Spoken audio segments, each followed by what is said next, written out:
Let's talk supply chain. So, welcome to the show, Jonathan. Wow.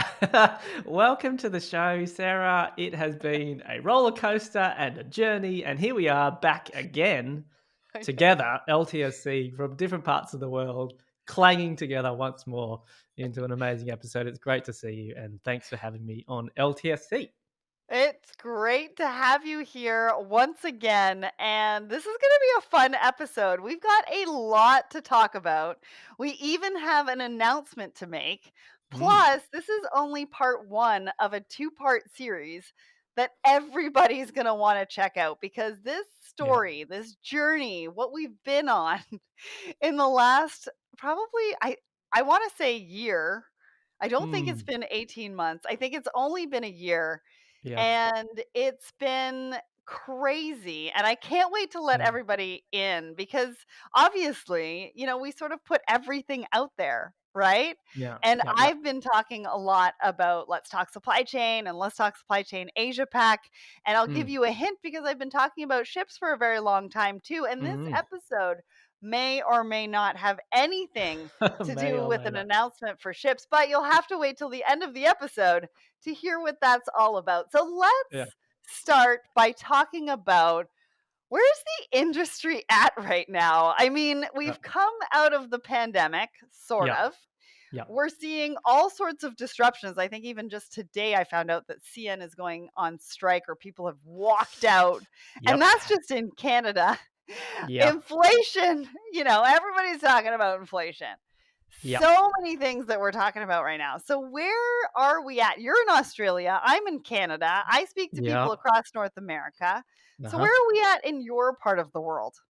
Well, it's a good question, and you're quite right. Did the disruptions after the pandemic, did they ever stop? I don't know if they stopped. No, They just feel kept like going. dominoes. It was like a rolling set of events that it had too much momentum behind it. And so Yeah. sort of like your domino analogy, it pushed and then the next one fell and so on and so forth. And so we've had a period of time, and I think it's been earmarked by two things.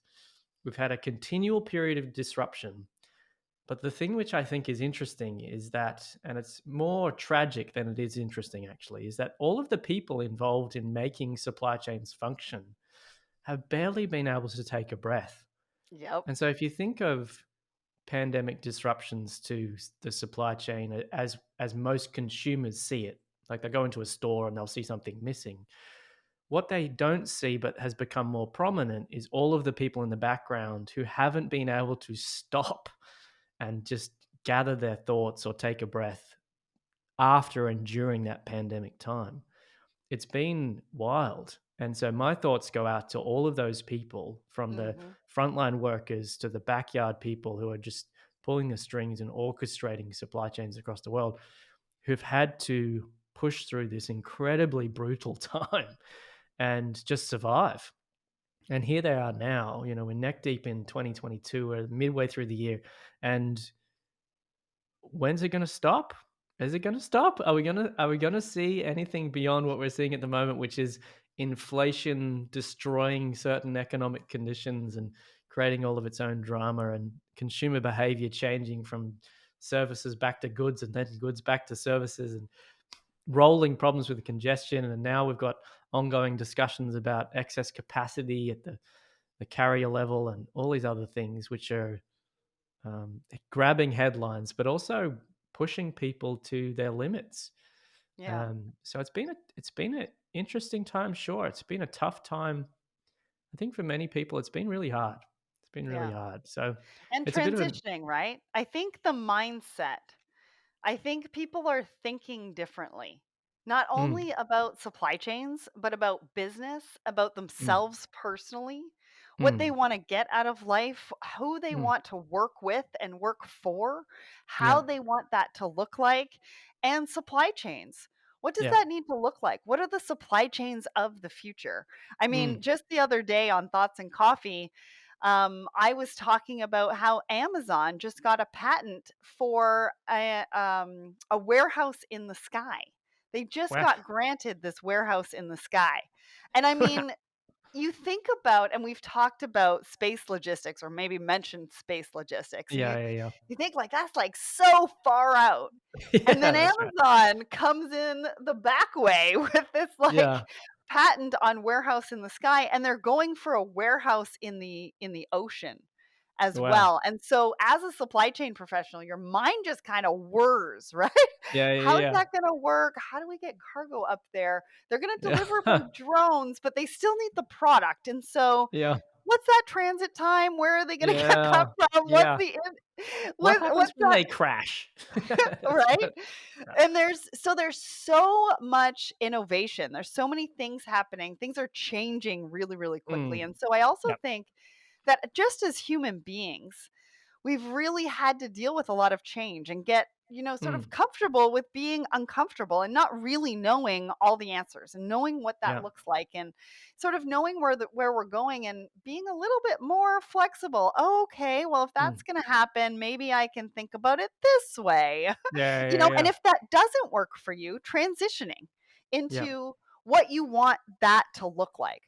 Right. And Mm. so I think that you bring up a really good point, but also, how people are thinking about things. I think the other thing too is people coming together.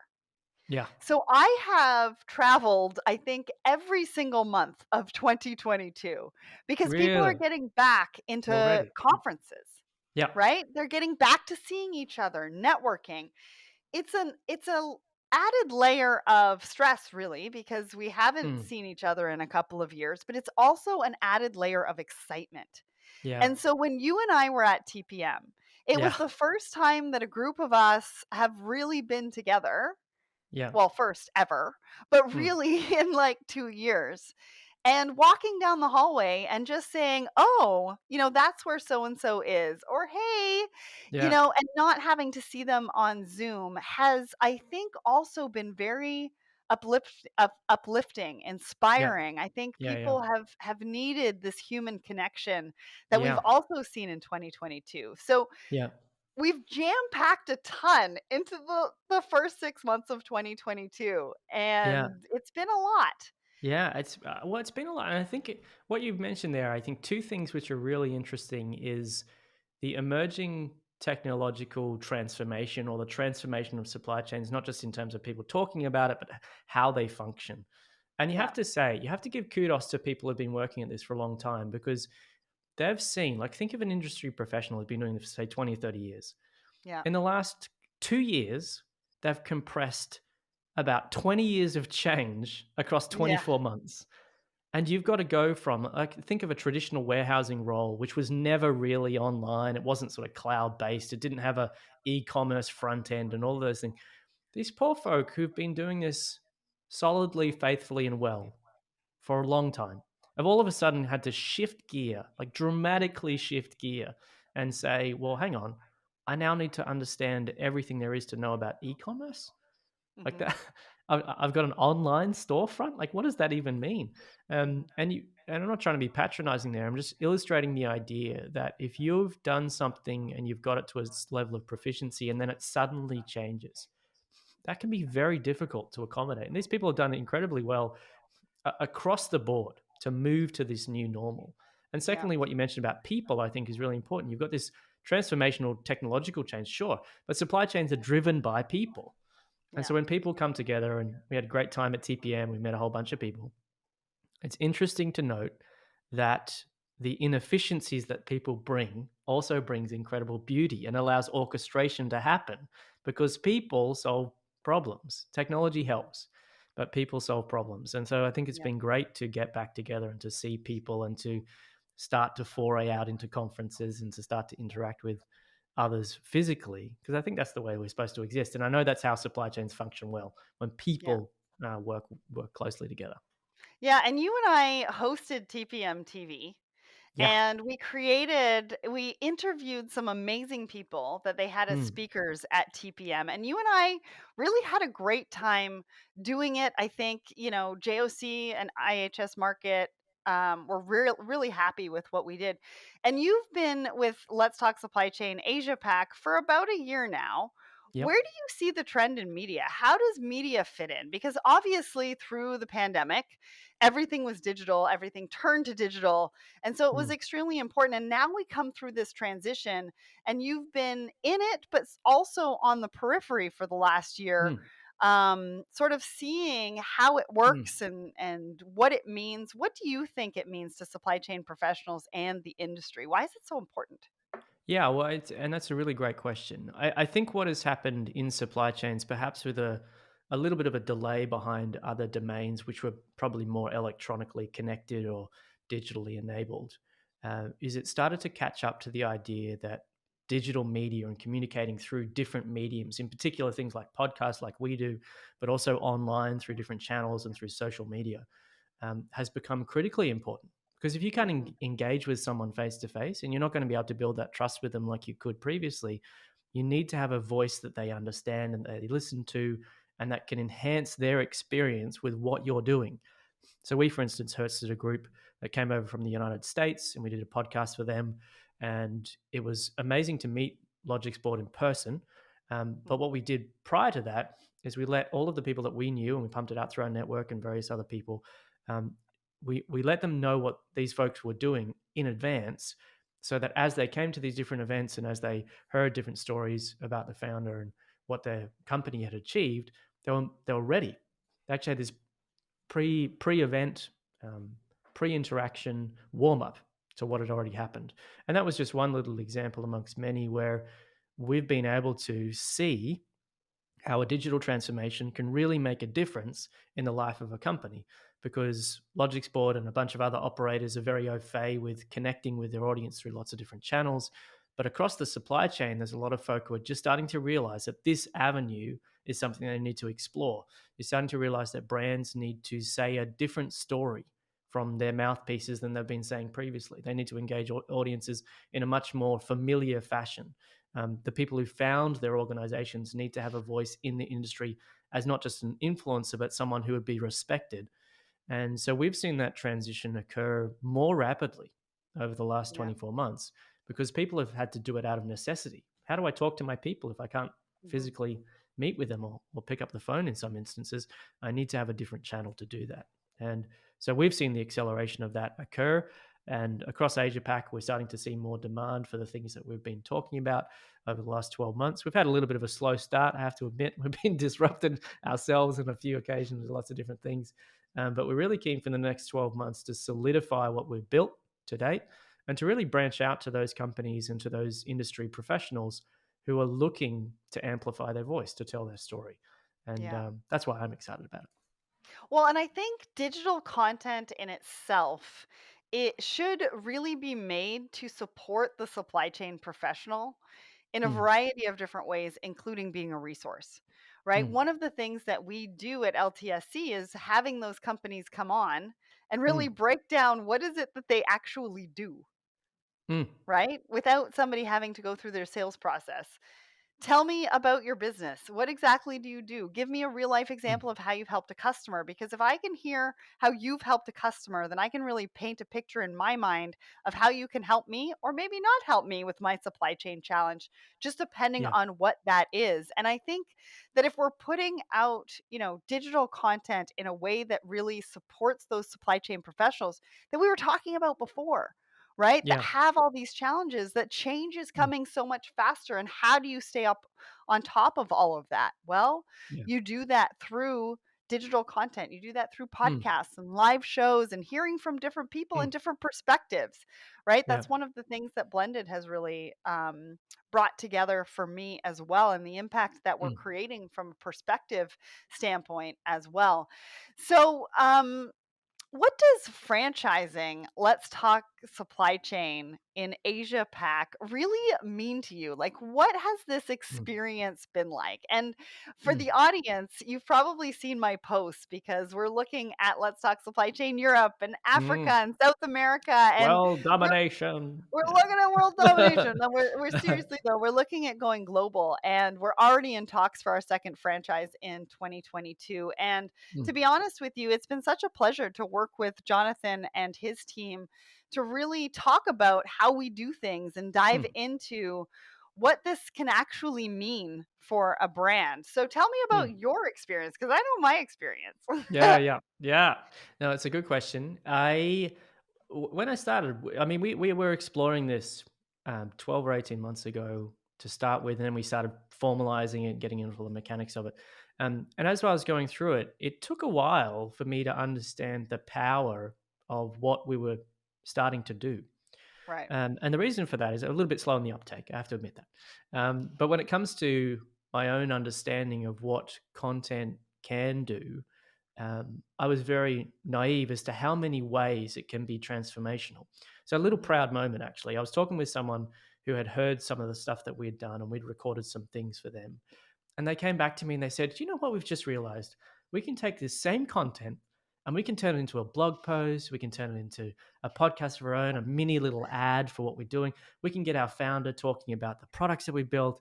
And they just outlined everything that you've taught me about how this sort of content can work. And I was like, oh, that's a proud little moment. They've actually learned something, discovered something for themselves, which I think is incredibly powerful, Yeah. which is you can use your voice in different ways. It's not Mhm. just someone hearing you bang on about some certain topic. It actually can be used in a different way, which other people and different companies they can use it and digest it in a way which is palatable to them.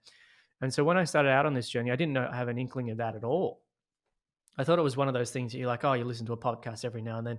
It's kind of a novel way to communicate some sort of message. But Mhm. for us and for me personally, and for then the company that I lead, it's become an incredible way for us to tell our story and to be part of the industry and engage with industry professionals and to get the sort of feedback which really warms your heart. So it's just amazing when someone says, I heard what you said about that, and it really resonated with me because of this reason. And you think, wow, I didn't in some instances, I don't even remember saying that, what you just described. But what you realize is that people pay attention if what you're talking about is going to impact them in a way that you probably didn't even know. So I didn't even know that in Asia Pac, one there was a need for some content like we've covered off in the last year. I didn't know that people were going to be keen to even push into our region for certain types of supply chain engagement as they have. And I didn't know that the ground was as fertile as it has been. Because we've got requests from lots of different people about things that they can do and visions they've got to transform the industry. And we're like, there's only 24 hours in a day. I just really wish we had more time to spend on like what one company came to me and they said, we want to become the go-to platform for sticking industry professionals together because we feel like there's not a unified voice. And I was like, that's absolutely what we want to be a part of. We want to be part of Yeah. a transformational industry-based change, like a broad-based change Yeah. in the industry. And so when you get that sort of feedback, you think, gee, it's a privilege to be able to do this and it's a pleasure to do it. And every time we create a podcast episode, and for us, it's been few and far between, but stay tuned to the next year that's coming. We're ramping up the frequency of our podcast episodes. When we've done it, I've always been personally touched by what I've learnt, by what I've heard, and then subsequently the impact that that's had on other people. So it's been a Yeah. wild ride, but it's been such a privilege. And I think connecting people together is really the best part, and drawing out their stories, right? Finding Mm, out what that founder journey has been, or, yeah. what the product looks like and what it actually can do for somebody. Because think about Mm, it. If you can talk to a company and have them transform a supply chain, somebody's supply chain, or maybe a supply chain professional's day, you know, just by being able to talk about the solution that they maybe didn't even know was out there or anything like that. Like, to mm, me, that's the impact. That's the change that we're really able to facilitate, right? Because that's what yeah. we're doing. We're just facilitating conversations. We're hosting Yeah. conversations. We're having conversations. We're putting the content out there. And I Yeah. think the other thing that's really important around the industry right now is technology, right? Mm, Everybody's talking about technology. They're all talking yeah. about digital transformation. We've got Mhm. DC, who hosts her own live show on Let's Talk Supply Chain once a month about digital transformation, called Yeah. Action Items. Yep. And there's a lot of people listening to it because we hear those Mm. words over and over and over again: technology, visibility, Mm. digital Mm. transformation. Everybody's kind of like putting their fingers in their ears going, oh my God, I don't know how much more I can hear about all of this. Yeah. Because Yeah. there's only so much that that we know about it, that we can learn about it, especially while Mm, trying to have supply chains function and things like that. And so technology is really playing a big role. And there's mm, technologies all around the industry, right, to mm. solve for all sorts of challenges. And I don't know Yeah, about you, but I'm also seeing technology companies from outside the industry be like, this is a great industry to be a part of, and we yeah, want some of that pie. And yeah. so you're seeing people, companies, and people from all over the place. So what's your take on technology? What are you hearing in sort of your region about Mm. supply chain professionals kind of talking about supply chain tech? Yeah. So I'll reference this with two examples. One, we're chatting with our good friends from Bastion recently about recruiting and how people they're finding it difficult to place people into various jobs, not because there's a shortage of certain skills, broadly speaking, but because what they've seen is that shortage of skills, specifically around technology, have become such high Mhm. demand that the people who have those skills are just being poached between organizations, and so their job as recruiters is to find someone who's niche for a position that's necessary, but they're realizing that there is this massive gap because of acceleration in demand for certain skills that haven't evolved naturally over time, because time hasn't been the best friend of the companies who've been forced to adopt those new technologies. And so they're finding it complicated to maintain stability in some of these folks' Mhm. employment scenarios because they're just actively being poached. Like the comment from Bastion was that in the Asia Pacific region in particular, you've got two predominant massive FMCG retailers over here that are um, ubiquitous in across Australia and the ANZ region, and even those companies at that scale find it hard to attract and retain talent because outside of the region, you've got people who are like, "Oh, great, you've learned that skill set which is necessary for my operation. I'm just going to pick you up and take you out of the industry." And so you Right. realize that there's certain things that you need as a supply chain professional to learn because you can put yourself in a position of high demand. You can call your own shots when it comes to your salary. In fact, on that episode that we recorded, the quote was, "You you should go to your boss and ask them for a pay rise." And I thought that's so great. I think, and some of these people are like aggressively saying 25-30% on what they're currently getting paid because they know Right. they can get that equivalent salary somewhere else where there is such demand for their skills. So technology infused into a skill set for an industry professional, I think, is an important aspect of what we're talking about here. But technology in general, I think, fascinates me in so many different ways.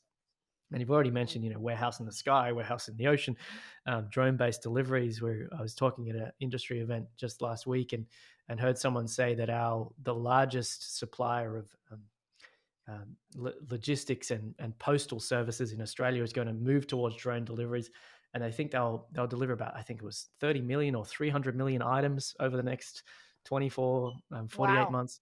It's a massive acceleration of that, and that's contingent on lots of different things, including regulation and the actual drone technology itself, and so on. But you're looking at an explosion of demand for certain types of technology that can functionally and practically transform things that we're doing, and in Yep. particular at scale.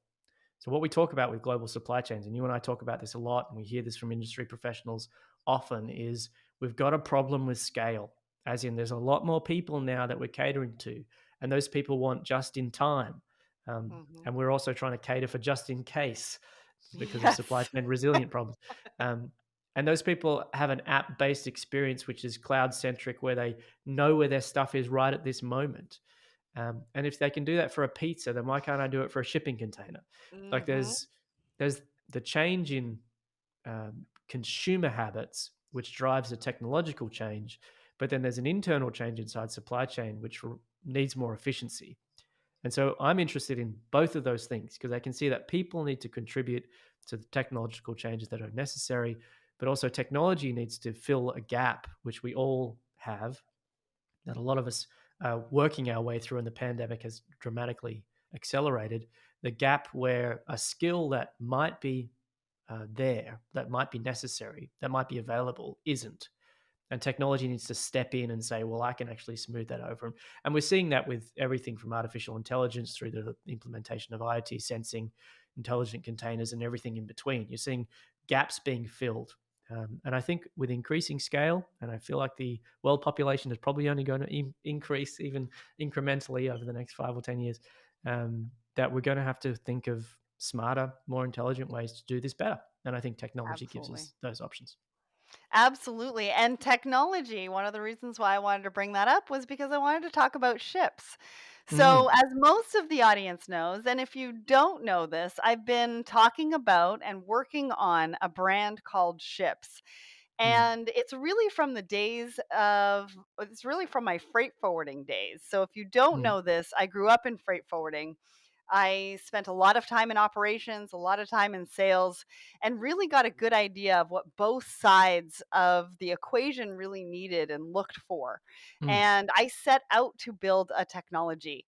And while I did that, I built the brand called Ships. Now it's been a little bit, you probably haven't heard me mention it too much over Yeah. the last little bit. I'm not going to go into the full story about it, but one of the things that Jonathan and I got talking about as we've built our, relationship, our, Mm, business relationship, our personal relationship across the mm, pond, really, because you're mm. in Yep. Australia and we've done it all by Wow. Zoom. We've done it Wow. all by Zoom, people. A long We way away. started Yeah. talking about the brand, and we started Mm, talking about what Jonathan and what his team are doing and what they're mm, looking to create and who they want to be in the industry and what mm. I really wanted to do in the industry as well and how I wanted to make an impact. Yeah. And so the announcement, and this will be the end of part 1 because we will go into part 2 in just a minute, and you'll have to go over to Let's Talk Supply Chain Asia Pack to hear part Oh. 2 is dun, dun, dun, dun, and we need a drum roll. Who's Yeah, we got a need drum drama. roll? We need drama. Mm, Anyways, is that Jonathan is now the proud owner of the brand called Ships, and him and his team are building the technology around that brand to mm. really transform the industry. And Yeah. so I am just really excited and proud to announce this. I will be working with them in some capacity. Mm. And so this is the announcement to let you know that Ships has been transitioned and moved over to Jonathan and his team. And I couldn't be more proud. Yeah, So well, you should congratulations. be thank you so much, and you should be right proud for what you established. Shipz.com, a little five-letter domain, which for you personally and for your own journey means so much. In particular because your original thought about transforming the industry lives on. And so, what we can do with our team, with the technological guys that I work with and the engineers that I have the privilege of working beside, we can take what you started and bring it out to the wider industry and bring about that change that you envisaged all those years ago. And so, I'm really excited about that. We're really excited about taking over where you left off and working alongside you as we bring about some of these changes that we've already mentioned that need to come about in the industry and can really help a lot of people. And so that's what our Awesome. mission is going to be for Shipz.com. Awesome. Well, to find out more, so that's the end of part 1. To find out more, go to Let's Talk Supply Chain Asia Pack for part 2. Subscribe to them on Apple and Spotify so you don't miss this episode, or you can find Let's Talk Supply Chain Asia Pack on letstalksupplychain.com and go and listen to the episode because we're going to dive really deep into that journey and what that looks like as a brand and as a Mm, product and what that actually means to you as a supply chain professional. So head over to mm. Let's Talk Supply Chain Asia Pack and we'll see you in a minute.